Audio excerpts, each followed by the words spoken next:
Students, जैसा कि मैंने आपको बोला था, acid base and salt chapter खत्म करने के बाद हम लोग बोर्ड के क्वेश्चन प्रैक्टिस करेंगे। बिल्कुल, हमें बोर्ड का क्वेश्चन प्रैक्टिस करना जरूरी है, क्योंकि आप चैप्टर को पढ़ लीजिए, आप समझ गए, और अगर आप बोर्ड के क्वेश्चन बना रहे हो, बन रहा है, तो आपका प्रिपरेशन परफेक्ट माना जाएगा, प्रिपरेशन आपका अच्छा हो रहा है, ठीक है ना। तो यहाँ पर आज के क्लास में हम लोग यही देखेंगे कि बोर्ड के question acid base and salt में कैसे कैसे बन सकते हैं। यहाँ पर मैंने आपके लिमिटेड क्वेश्चन लिए हैं, और इन क्वेश्चन में आप देखिएगा, क्वेश्चन का साइज काफ़ी बड़ा बड़ा होगा, ठीक ना, लेकिन उसका सॉल्यूशन बहुत ही छोटा छोटा होगा। आपको कभी भी गलती से भी झूठ मूठ का लंबा चौड़ा एक्सप्लेनेशन नहीं देना है केमिस्ट्री में, चाहे वो फिजिक्स में हो चाहे मैथ्स में हो, ठीक ना। आपको जितना पूछा गया है बस उतना ही जवाब देना है। समझ में आ गया? क्वेश्चन का लेंथ देख के घबराना नहीं कि केमिस्ट्री में सर इतना बड़ा बड़ा क्वेश्चन होता है, कैसे बनेगा। अरे क्वेश्चन बड़े बड़े होंगे, लेकिन आपका सॉल्यूशन बहुत ही छोटा छोटा होगा, और सॉल्यूशन छोटा तभी आपको लगेगा जब आपका कॉन्सेप्ट क्लियर होगा, जब आप लॉजिकल पढ़ाई करोगे। समझ में आ गया? तो चलिए देखिए, क्वेश्चन हम लगाते हैं। देखिए, यहाँ मिक्सचर ऑफ क्वेश्चन लिया गया है, अलग अलग बोर्ड में आए हुए क्वेश्चन को मैंने एक साथ इंक्लूड करके आपको दिया है। देखिए, यहाँ पर एक क्वेश्चन पूछा गया है कि फिल इन द ब्लैंक्स है, यहाँ पर आपको चॉइस दिया हुआ है, ठीक ना। ओके, तो आपको बताना है the basicity of acetic acid is this, यानी कि एसिटिक एसिड का बेसिसिटी कितना होता है। तो मैंने आपको बेसिसिटी का मतलब समझाया है कि आपका एक मॉलिक्यूल एसिड में कितने नंबर ऑफ हाइड्रोनियम आयन आपके प्रोड्यूस हो रहे हैं, वो उसका बेसिसिटी कहलाता है। तो कभी भी नंबर ऑफ हाइड्रोजन एटम से बेसिसिटी हम लोग डिसाइड नहीं करते हैं, ठीक ना। तो एक एक्सेप्शन था आपका, जब हम लोग मोनोबेसिक हाँ मोनोबेसिक हम लोग एसिड पढ़ रहे थे, तो उसमें हमने क्या देखा था कि आपका जो हाइड्रोनियम आयन केवल एक प्रोड्यूस होता है। लगभग सब में सही था, लेकिन आपका एसिटिक एसिड एक्सेप्शन में आया था, तो वहां पर एसिटिक एसिड का बेसिसिटी कितना था? 1 था, ठीक है ना। तो इसका आंसर कितना होगा? 1 होगा। तो आपको एग्जाम में कभी भी इस क्वेश्चन को वापस लिखने की जरूरत नहीं है। आप कैसे बनाओगे मैं आपको समझा देता हूँ। देखिए, आप लिखोगे नंबर 1 सॉल्यूशंस, ठीक है, और फर्स्ट का आंसर क्या होगा? फर्स्ट का आंसर होगा 1। बस कहानी खत्म, इतने लिखना है और कुछ नहीं लिखना, आपको झूठ मूठ का टाइम वेस्ट नहीं करना है। चलिए सेकंड क्वेश्चन पर आइए। देखिए, यहाँ पर आपके कुछ ऑक्साइड्स दिए हुए हैं, आपको उस ऑक्साइड को सेलेक्ट करना है जो वाटर के साथ डिजोल्व करके एसिड बनाता है। तो देखिए, आपको मैंने एसिडिक एनहाइड्राइड पढ़ाया है, जो एसिडिक ऑक्साइड्स होते हैं वही सब कुछ आपका जो है वो आपका एसिड बनाएगा। जैसे कि कार्बन डाइऑक्साइड हो गया, सल्फर डाइऑक्साइड हो गया, सल्फर ट्राइऑक्साइड हो गया, आपका नाइट्रोजन पेंटॉक्साइड हो गया, फास्फोरस पेंटॉक्साइड हो गया, ये सारे एसिडिक ऑक्साइड्स हैं। तो आपको देखिए, ये तो नहीं बनाएगा कभी भी एसिड, ये भी नहीं बनाएगा, ना ये बनाएगा, ना ये बनाएगा, ना ये बनाएगा। तो इसमें से केवल एक ऐसा ऑक्साइड है जो आपको वाटर के साथ मिलकर के क्या बनाएगा? एसिड बनाएगा। वो क्या है? आपका सल्फर डाइऑक्साइड।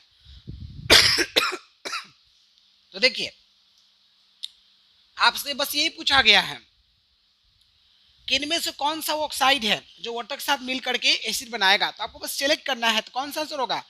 सेकंड का आंसर होगा SO2। बस इतना ही पूछा गया आपसे, ठीक है।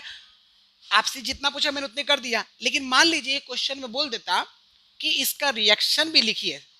एक्स्ट्रा मैं बता रहा हूँ यहाँ पर, आप एक्स्ट्रा लिख मत दीजिएगा, मैं आप फिर भी बोल रहा हूँ, आपको बार बार बोल रहा हूँ, आपको जितना पूछा बस उतना ही लिखना है। लेकिन मान लीजिए इसी क्वेश्चन पूछा जाता अगर कि आपका रिएक्शन लिखिए, तो उस केस में रिएक्शन आप क्या लिखते? रिएक्शन आप लिखते सल्फर डाइऑक्साइड जो है वाटर के साथ कंबाइन करेगा, तो यहाँ पर बनाएगा सल्फ्यूरस एसिड, यानी H2SO3। चेक कर लीजिए, 2 हाइड्रोजन, सल्फर 1, ऑक्सीजन 3, बैलेंस हो गया। समझ में आ गया? ये वाला आपको कब लिखना है? जब आपसे पूछा जाए कि रिएक्शन लिखिए, तब। थर्ड क्वेश्चन पे आइए। देखिए, एक सॉल्ट S है जिसको प्रिपेयर करने के लिए क्या किया गया है? डाइल्यूट सल्फ्यूरिक एसिड और कॉपर ऑक्साइड के साथ रिएक्शन करवाया गया है। तो बताइए वो S क्या है? यानी एक सॉल्ट है, साफ है, सॉल्ट है ना, उसका नाम बताना है। तो आपको ये दिमाग में आइडिया होना चाहिए कि सल्फ्यूरिक एसिड जब रिएक्ट करेगा कॉपर ऑक्साइड, यानी बेस और एसिड रिएक्ट कर सॉल्ट देता है, वाटर देता है, तो सॉल्ट कौन सा देगा? Copper sulphate. तो आपको बताना है कि क्या होगा आंसर? कॉपर सल्फेट होगा, CuSO4, ठीक है। आपको बस इतना ही लिखना है। इन केस अगर आपसे पूछ देता कि रिएक्शन लिखिए, तो उस केस में क्या करते हैं? आपको मैं रिएक्शन लिख के दिखाता हूं, क्या लिखते हैं? देखिए, कॉपर सल्फेट नहीं सॉरी, कॉपर ऑक्साइड प्लस आपका सल्फ्यूरिक एसिड जो कि डाइल्यूट स्टेट में है। अब ये रिएक्ट करेगा तो क्या देगा, कॉपर सल्फेट देगा, साथ में क्या देगा, वाटर देगा। चेक कीजिए बैलेंस है, कॉपर तो बैलेंस है, ऑक्सीजन 4 1 5 4 1 5, हाइड्रोजन 2, सल्फर 1, बैलेंस है, कोई दिक्कत नहीं हुआ ना। चलिए फोर्थ पार्ट में आते हैं। फोर्थ पार्ट में देखिए क्या बोला, the acid which contains 4 hydrogen atom. अब ये ऐसा क्वेश्चन है जिसमें आपको फॉर्मूला पता होना चाहिए, अगर फॉर्मूला पता नहीं होगा तो आप नहीं बना पाइएगा ना। जैसे देखिए फॉर्मिक एसिड, इसका फॉर्मूला क्या होता है, HCOOH, फॉर्मिक एसिड जिसको मेथनोइक एसिड भी बोलते हैं, ठीक है। ये सल्फ्यूरिक एसिड है ना। तो फॉर्मिक एसिड देख लीजिए, इसका मैं फॉर्मूला यहीं पे लिख रहा हूं, HCOOH। कितने आपके दिख रहे हैं हाइड्रोजन एटम, केवल 2 दिख रहा है, 4 हाइड्रोजन बोला ना, ये नहीं होगा। सल्फ्यूरिक एसिड ये तो बचपन से आप पढ़ते आ रहे, इसका फॉर्मूला होता है H2SO4। यहाँ पे भी देखिए केवल 2 हाइड्रोजन है, ये भी नहीं होगा। नाइट्रिक एसिड फॉर्मूला होता है HNO3, कितने हाइड्रोजन है, केवल 1 है, ये भी नहीं होगा। एसिटिक एसिड इसका फॉर्मूला होता है CH3COOH, ठीक है ना। इसमें कितने हाइड्रोजन एटम है, 4 हाइड्रोजन एटम है। यानी कि आपको कौन सा आंसर होगा, यानी कि आपका हो जाएगा फोर्थ का आंसर हो जाएगा option number D. Option number D, बहुत ज्यादा लिखने का मन है तो आप लिख सकते हैं इसको बस, एसिटिक एसिड, ठीक है। अगर आप डी लिख देते तो भी आपका काम चल जाएगा। ये सब आपको लिखने की जरूरत नहीं है, ये सब दिमाग में करना है। और आपसे बस पूछा गया चूज द करेक्ट आंसर, तो राइट आंसर क्या होगा, option number D. Option D लिख दीजिए तो भी पूरा मार्क्स मिलेगा। और अगर आप एसिटिक एसिड लिख दिए हैं तो कुछ खास आपका लॉस नहीं होने वाला है, समझ में आ रहा है, कुछ लॉस नहीं होगा, चिंता की बात नहीं है। बहुत ज्यादा मन है तो एक उस ऑप्शन को लिख सकते हैं, ठीक है ना। ओके, तो आपने देखा कितना बड़ा ये क्वेश्चन का साइज हो गया, लेकिन आंसर कितने छोटे छोटे हैं। तो इस तरह का मैंने आपको पहला क्वेश्चन प्रैक्टिस कराया है। तो चलिए कुछ और क्वेश्चन हम लोग प्रैक्टिस करते हैं, इसको फटाफट नोट कर लीजिए। ओके स्टूडेंट्स, आप देख सकते हैं क्वेश्चन नंबर 2, ये भी बोर्ड का ही क्वेश्चन है। देखिए इसमें क्या बोला है, सेलेक्ट द वर्ड्स और word given which are required to correctly complete the blanks. सबसे पहले यहाँ पर बच्चे इसको ही ठीक से समझ नहीं पाते हैं। यहाँ पर वर्ड और /s लिखा हुआ है, इसका मतलब हो सकता है किसी क्वेश्चन में एक ही वर्ड का आंसर हो, या किसी क्वेश्चन में एक से ज्यादा वर्ड का आंसर, तो वहाँ पर वर्ड्स होगा। इट मीन्स किसी क्वेश्चन में 2 आंसर होंगे तो वर्ड्स यूज करेंगे ना, और कहीं पर आपका एक वर्ड का आंसर होगा, इसलिए वर्ड और वर्ड्स लिखा है, समझ में आया।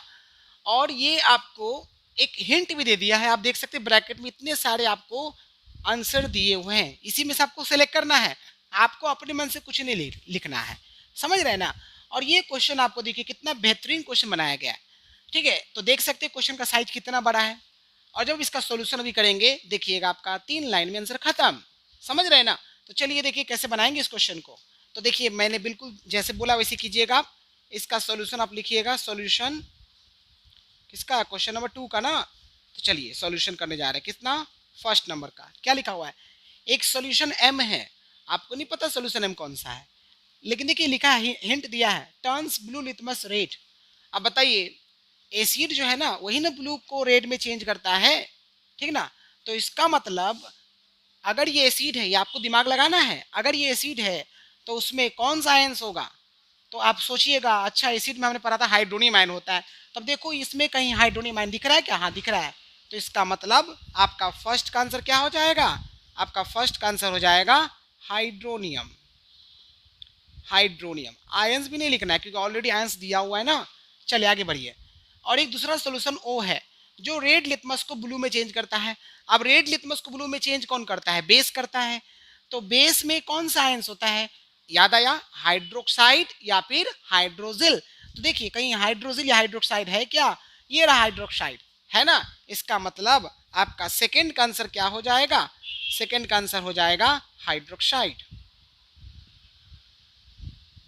हाइड्रोक्साइड क्लियर हो गया ना। चलिए अब हम सेकंड पार्ट पे आते हैं।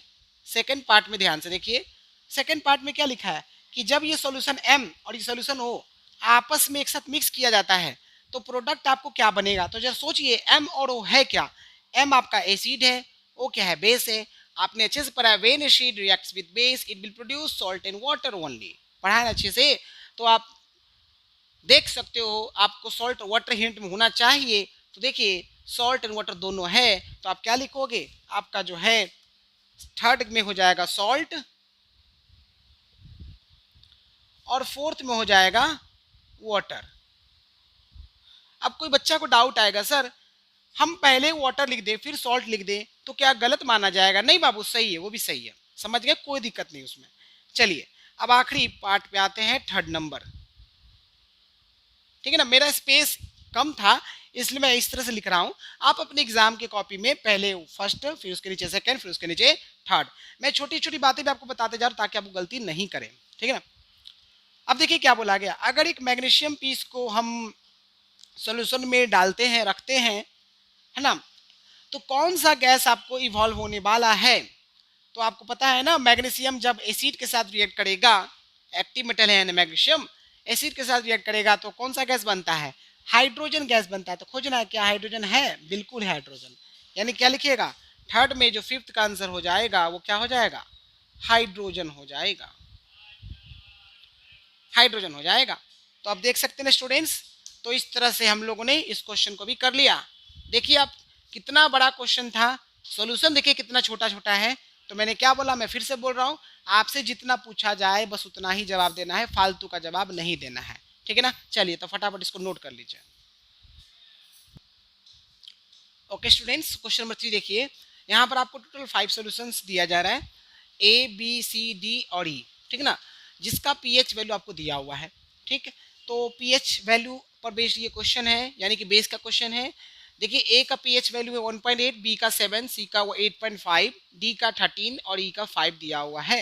अब आपको क्या करना है, इन सॉल्यूशंस को क्लासिफाई करना है कि इसमें से कौन सा न्यूट्रल है, कौन सा स्लाइटली एसिडिक है, कौन सा स्ट्रांगली एसिडिक है, कौन सा आपका स्लाइटली अल्कलाइन है या स्ट्रांगली अल्कलाइन है।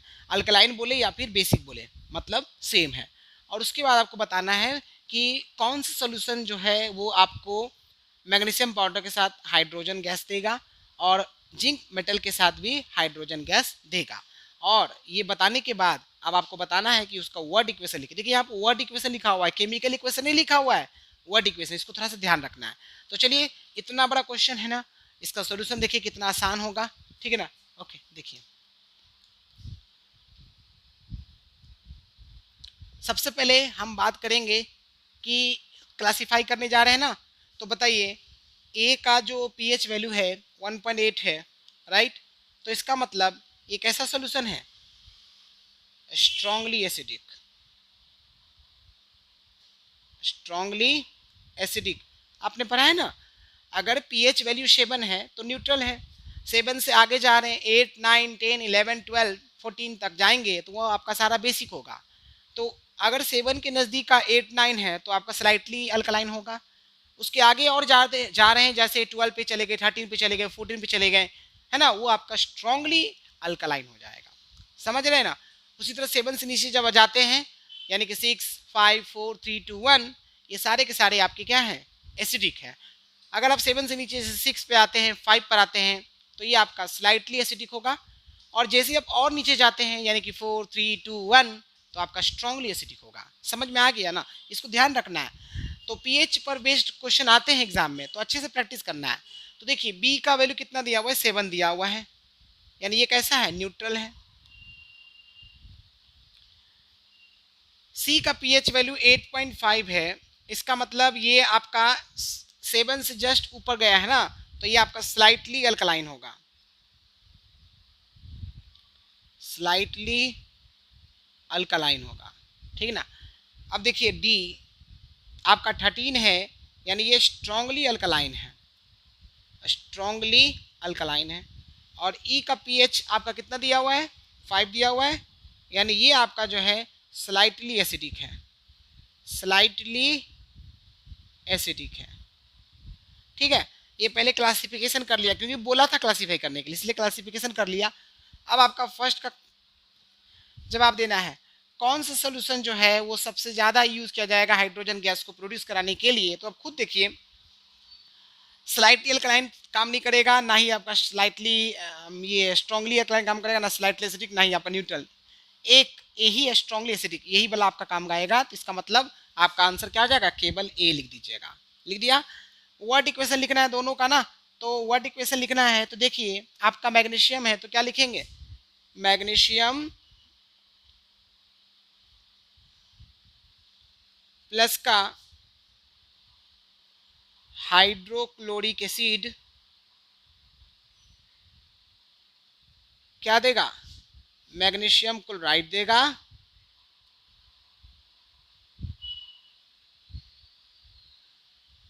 और साथ में हाइड्रोजन गैस देगा। ठीक है, समझ आ गया। चलिए बी नंबर में देखिए, पाउडर जिंक मेटल, इसमें भी आपको वही होने वाला है, आपका सॉल्यूशन ए ही काम आएगा, तो इसमें भी लिखेंगे सॉल्यूशन नंबर ए। इसमें क्या लिखेंगे, zinc plus again hydrochloric acid, आप सल्फ्यूरिक एसिड भी ले सकते हैं, तो क्या देगा, जिंक क्लोराइड देगा और प्लस का हाइड्रोजन गैस देगा। आपके मन में क्वेश्चन है सर यही दोनों का आंसर होगा, बिल्कुल बाबू यही होगा। आपको कभी कभार एग्जामिनर कंफ्यूज करने के लिए इतना सारा दे देता है, लेकिन कोई काम का नहीं आता है, एक ही आंसर होता है। तो आपका कॉन्सेप्ट क्लियर होगा तो आपको दिक्कत नहीं आएगा, समझ गए ना। तो आप देख सकते हैं आपसे बस जितना पूछा गया है बस उतना ही मैंने किया है। आपसे क्लासिफिकेशन करने के लिए बोला सभी सॉल्यूशंस का, मैंने क्लासिफिकेशन कर दिया। फिर हमने क्या किया, पूछा गया कि कौन सा सॉल्यूशन काम आ रहा है मैग्नीशियम पाउडर में और पाउडर जिंक मेटल में, तो दोनों में सॉल्यूशन एक काम आ रहा है, बस ये लिख दिया, ठीक ना। और उसके बाद हमने वर्ड इक्वेशन लिख दिया। समझ में आया अच्छे से, चलिए इसको नोट कर लीजिए। ओके स्टूडेंट्स, सो देखिए क्वेश्चन नंबर 4, इसमें क्या बोल रहा है, यहाँ पर आपको कुछ मेथड दिए हुए हैं। मेथड का नाम है ए बी सी डी और ई, ठीक है। और ये जनरली यूज किए जाते हैं क्लोराइड्स को बनाने के लिए। और ये क्लोराइड्स आपको 1 से लेकर 5 तक नीचे दिया हुआ है, देखिए 1 से लेकर 5 तक आपको क्लोराइड का नाम दिया हुआ है। अब आपको करना क्या है, answer by writing down the chloride and the letter pertaining to the corresponding method. मतलब आपको आंसर कैसे लिखना है, आपको इस क्लोराइड को लिखना है, इस क्लोराइड को लिखना है, और उसमें आपको बताना है कि कौन सा मेथड लगेगा। तो वो जो मेथड है ना, वो 5 मेथड आपको ये दिया हुआ है। इट मीन्स ये 5 मेथड है ए से लेकर ई तक, और ये 5 क्लोराइड है, यानी एक तरह से बोला जाए मैच करना है, ठीक है ना। तो जो आपसे जितना पूछा जाए बस उतना ही करना है। तो देखिए कैसे बनाएंगे, मेरे पास स्पेस यहीं पर था इसलिए मैं यहाँ लिख रहा हूँ। तो देखिए आपका जो फर्स्ट है, फर्स्ट क्या है, कॉपर सेकेंड क्लोराइड, क्या है, copper second chloride, copper second chloride. अब आपको ये सोचना है कि किस रिएक्शन में कॉपर सेकेंड क्लोराइड मिलता है। तो जब आप action of N acid on an oxide और कार्बोनेट करते हो तो कॉपर सेकेंड क्लोराइड आपको मिलता है, यानी कि ऑप्शन नंबर कौन सा हो जाएगा, मेथड नंबर बी, ठीक है। चलिए नेक्स्ट देखिए, फिर सेकेंड नंबर में आपका जो क्लोराइड है उसका नाम है iron second chloride, iron second chloride, iron second chloride. अब सोचना है कि ये किस मेथड में आएगा। तो देखिए action of N acid on a metal, ये वाला आएगा, यानी कि method number A, method number A. Now third number, third number में क्या है, iron third chloride, iron third chloride, iron third chloride ये किस में आता है, ये आपका डायरेक्ट कॉम्बिनेशन में आएगा, यानी मेथड नंबर सी, ठीक है, मेथड सी। फोर्थ में आ जाइए, lead second chloride, lead second chloride. जो लेड सेकेंड क्लोराइड है ये किस में आएगा, प्रिसिपिटेशन में, यानी double decompose, method number E. और फिफ्थ नंबर आ जाइए, सोडियम क्लोराइड, क्या है आपका, सोडियम क्लोराइड। तो सोडियम क्लोराइड किस में आ जाएगा, method number D, neutralisation of an alkali by an acid, यानी क्या लिखना है, मेथड नंबर डी। हो गया, कहानी खत्म, इतने ही लिखना है इसमें। आपको ये 5 नंबर का है तो 5 नंबर आ जाएगा, समझ रहे हैं ना। अगर ये 2 नंबर का है, 3 नंबर, जितने भी नंबर का है आपको बस इतने लिख के आंसर आ जाएगा। क्वेश्चन का साइज देखिए कितना बड़ा है, आंसर कितना छोटा है। बट अगर इसी क्वेश्चन बोलता also right chemical equation for each method, तो फिर आपको यहाँ पर केमिकल इक्वेशन लिखना पड़ता। इसमें तो बस इतने पूछा है, एक्स्ट्रा अगर पूछ देता तो कैसे करते? तो आप देखिए ये जो आपको दिया हुआ है ना, तो मैं एक एक करके सबका लिख रहा हूँ। तो कॉपर सेकेंड क्लोराइड कैसे बनेगा? कॉपर सेकेंड क्लोराइड जो है वो कॉपर कार्बोनेट का रिएक्शन हम जब किसके साथ करवाएंगे, HCl के साथ करवाएंगे, तो आपको पता होना चाहिए कॉपर क्लोराइड बनता है CuCl2, साथ में वाटर बनता है और आपका कार्बन डाइऑक्साइड गैस बनता है, ठीक है। फिर आयरन सेकेंड क्लोराइड की जब बात करेंगे तो ये कैसे बनेगा, जब आयरन का रिएक्शन HCl के साथ करवाते हैं तो बनता है FeCl2 और साथ में हाइड्रोजन गैस लिबरेट होता है, आई थिंक, ठीक है। आयरन थर्ड क्लोराइड की बात करेंगे तो इसमें जो Fe है वो Cl2 के साथ कंबाइन करेगा तो बनाएगा FeCl3, ठीक है। जो लेड सेकेंड क्लोराइड है ये कैसे बनेगा, PbNO3 का होल 2, ये जब HCl के साथ कंबाइन करता है, ठीक है ना, ये प्रेसिपिटेट है ना, तो यहाँ पे बनेगा PbCl2, प्रेसिपिटेट का साइन दे दीजिएगा और बन जाएगा आपका कितना, HNO3 नाइट्रिक एसिड, ठीक है। और आखिरी सोडियम क्लोराइड कैसे बनेगा, जब हम लोग NaOH का रिएक्शन HCl के साथ करवाएंगे तो क्या बनेगा, एक तो बनेगा आपका NaCl और साथ में आपका बनेगा H2O, ठीक है। अब क्या करेंगे, अब इसको बैलेंस कर लीजिए, फटाफट लिख लिया ना, बैलेंस कर लीजिए। कॉपर बैलेंस है, कार्बन बैलेंस है, ऑक्सीजन भी बैलेंस है, हाइड्रोजन बैलेंस नहीं है, क्लोरीन बैलेंस नहीं है, मतलब यहाँ पे बस 2 लगाना, बैलेंस हो गया। इसमें देखिए आयरन बैलेंस है, हाइड्रोजन बैलेंस नहीं है, क्लोरीन बैलेंस नहीं है, यानी यहाँ पे 2 लगा दीजिए, बैलेंस हो गया। इसमें देखिए आयरन बैलेंस है बट क्लोरीन बैलेंस नहीं है, तो इसका मतलब अगर यहाँ पे 2 लगा रहे तो यहाँ भी 2 लगाना पड़ेगा, और क्लोरीन 6 हो रहा तो यहाँ पे 3 लगाना पड़ेगा, बैलेंस हो गया।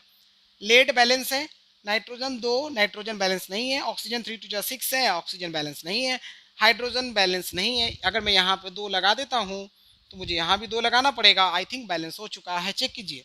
लेड सही है, नाइट्रोजन 2 सही है, ऑक्सीजन 3 2 6 2 3 6 सही है, हाइड्रोजन 2 सही है, क्लोरीन 2 सही है, बैलेंस हो गया। इसकी बात करें तो सोडियम बैलेंस है, ऑक्सीजन बैलेंस है, हाइड्रोजन 1 और 1 2 बैलेंस है, क्लोरीन 1 बैलेंस है। समझ में आ गया? अगर आपसे बोल देता कि रिएक्शन भी लिखिए तो आप इस तरह से रिएक्शन भी लिखोगे, और जब भी रिएक्शन लिखिएगा तो उसको जरूर बैलेंस कीजिएगा। समझ में आ गया? तो इस तरह से मैंने आपको एसिड बेस एंड सॉल्ट्स के मुझसे जितना हो सकता था आपको मैंने एक झलक दिखा दिया है कि आपका एसिड बेस एंड सॉल्ट में किस तरह के बोर्ड एग्जाम में क्वेश्चन पूछे जाते हैं। तो आपको अच्छा से मैंने नोट्स भी प्रोवाइड कर दिया है, ठीक ना। आपका जो मैंने पढ़ाया है उसको आप अच्छे से नोट कर लीजिए, वही आपका नोट्स हो जाएगा। अच्छे से मैंने हर कुछ आपको एसिड बेस एंड सॉल्ट का समझा दिया है और क्वेश्चन भी आपको प्रैक्टिस करा दिया। इस तरह से आपका केमिस्ट्री में 3 चैप्टर अच्छे से खत्म हो चुका है, ठीक ना। आपका फर्स्ट चैप्टर मोल कॉन्सेप्ट, जिसमें भी मैंने 5 लेक्चर में आपको अच्छे से हर तरह का क्वेश्चन प्रैक्टिस करवाया, कॉन्सेप्ट समझाया। फिर आपका एक चैप्टर मैंने चैप्टर नंबर 4 करवाया है जो कि एनालिटिकल केमिस्ट्री, जो कि केवल एक लेक्चर मैंने दिया था, उसी एक लेक्चर में सारा कुछ खत्म हो गया था। और फिर मैंने आपको चैप्टर नंबर 3 दिया, acid base and salt, 3 lecture ही दिया है, लेकिन जो आपका लास्ट का 2 लेक्चर है उसके 2 पार्ट मैंने कर दिया, ठीक है ना। बेस के 2 पार्ट है और सॉल्ट के भी 2 पार्ट है। सॉल्ट एक ही पार्ट में, बट उसका ये उसी का लास्ट लेक्चर में क्वेश्चन मुझे बताना था, इसलिए ये लेक्चर आपका मिल गया है, ठीक ना। ओके, तो अब आपका इस चैप्टर का बहुत जल्द जो है सेल्फ टेस्ट लग जाएगा, आप सेल्फ टेस्ट जरूर लगाइए, ठीक है। और मैं आपको एक बात बता दूं कि मैंने आपको एक बात बोला था कि हमारा इरादा कभी बदलना नहीं चाहिए, इरादा हमेशा एक होना चाहिए। योजनाएं आपका चेंज हो सकता है, तो मैंने भी कुछ ऐसा ही सोचा है कि मेरे पास थोड़ा टाइम का प्रॉब्लम है, फिर भी मैं आपको देने की कोशिश कर रहा हूँ। तो मैंने एक टारगेट ये लिया है कि आपको कम से कम जो भी लेक्चर मिले वो ढंग से लेक्चर मिले, आधा अधूरा कोई लेक्चर नहीं मिले, ठीक ना। और जो भी चैप्टर मिले आपको कंप्लीट चैप्टर मिले, ठीक ना, ये मेरा कोशिश है। तो मैंने जो प्लान बनाया था कि मंडे आपका और थर्सडे मैथ्स मिलेगा, ट्यूसडे और आपका फ्राइडे को आई थिंक फिजिक्स मिलेगा, और आपका वेडनेसडे और सैटरडे को केमिस्ट्री मिलेगा। तो वो आई थिंक फॉलो मुझसे नहीं हो रहा है, इसके लिए मैं माफ़ी चाहता हूँ। बट आपको मैं ये ज़रूर बोलूँगा कि मैंने इरादा चेंज नहीं किया, इरादा मेरा वही है, बट प्लान थोड़ा बहुत चेंज हो सकता है, क्योंकि जो बच्चे मुझसे ऑफलाइन क्लास पढ़ रहे हैं उनको भी अच्छे से पता है कि बीच बीच में जो है मुझे चेंजेस करना पड़ता है, कभी फिजिक्स को ज़्यादा टाइम देना पड़ता है, कभी केमिस्ट्री को ज़्यादा टाइम देना पड़ता है, कभी मैथ्स को ज़्यादा टाइम देना पड़ता है, तो उसके अनुसार मुझे मैनेज करना पड़ता है। तो यहाँ पर भी वही बात है, इरादा वही है, मुझे 6 महीने में आपका सारा सिलेबस फिजिक्स केमिस्ट्री मैथ्स का ख़त्म करवाना है। तो आपका बस यही मेरा टारगेट है कि जो भी लेक्चर आपको मिले वो अच्छे से मिले, और जो भी चैप्टर आपको मिले वो पूरा कंप्लीट चैप्टर मिले, आधा अधूरा कोई चैप्टर नहीं मिले। तो थोड़ा सा इसको आप एक्सेप्ट कर लीजिएगा और आप बोर्ड एग्जाम की तैयारी कीजिए। बाकी मैं अपने तरफ से पूरी कोशिश कर रहा हूँ कि आपको टाइम पर सब कुछ मिल जाए। ओके, चलिए तो आज के लिए बस इतना ही रखते हैं। Thank you, bye and take care.